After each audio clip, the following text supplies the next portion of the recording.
But actually, I don't think we've ever seen a Prime Minister like this who has the potential to threaten the very nature of our democracy.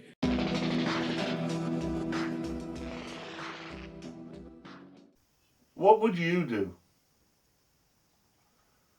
Let's pretend that you have the power to tackle some corrupt government in a banana republic, somewhere in the developing world. It's a government where money meant for the people, even money donated by charities to alleviate the suffering of the people, is used for backhanders to enrich the wealthy. It's a government where officials behave as though they're above the law, and where nobody has any power to stop them. It's a government in which dissenting voices are silenced, even elected voices, in favour of the dictates of the leader and his inner circle. People are dying, people are starving, people are denied adequate health care, and the rules they're obliged to follow don't seem to apply to anyone at the top. Your task is to create a system that will prevent all this corruption, and that will continue to prevent it long after you're gone, just so long as nobody messes with it. What will you do? Of course, many people would begin with the law. They'd begin with the principle that all people are equal, that all people are of equal value, and that all people have equal access to the law. They'd uphold the idea of fairness and justice that says that nobody is above the law, and then they'd enact laws and set up institutions to ensure that if anyone, even the government, chose to break those laws, they would be prevented from doing so, even punished where appropriate. Next, you may turn your attention to democracy. Ensure that every adult has the chance to vote for their elected representative, and never, ever attempt to silence those representatives, to prevent them from expressing their opinions, from having their say, or from scrutinising the government and holding it to account, especially on those big decisions. The Court is bound to conclude, therefore, that the decision to advise Her Majesty to prorogue Parliament was unlawful because it had the effect of frustrating or preventing the ability of Parliament to carry out its constitutional functions without reasonable justification.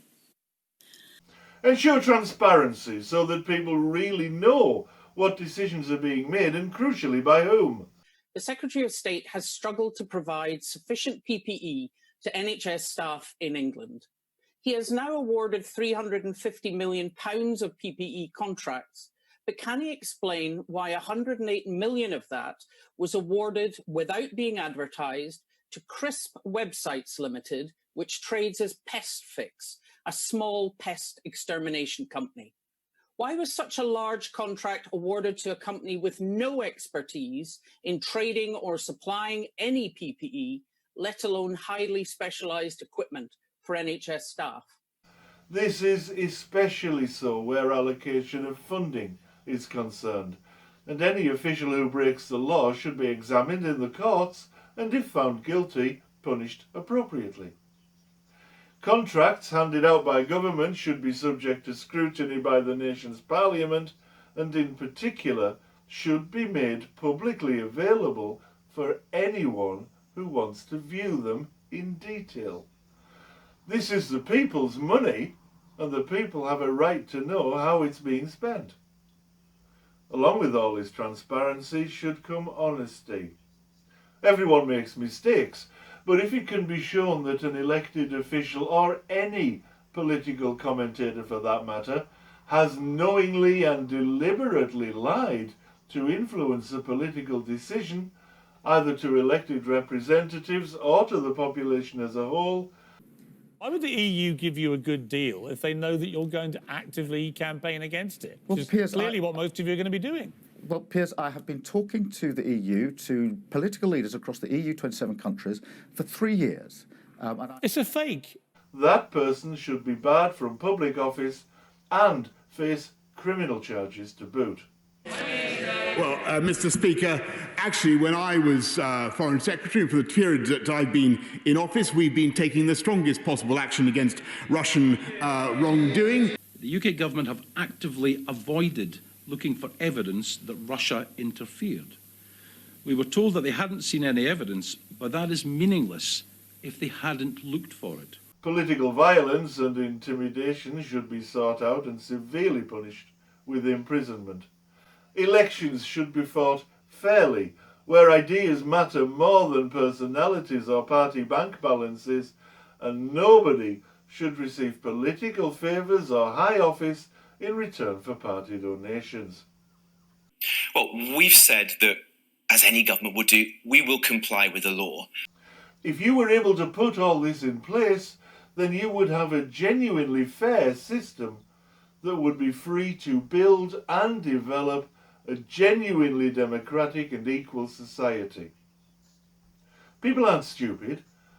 The electorate isn't stupid.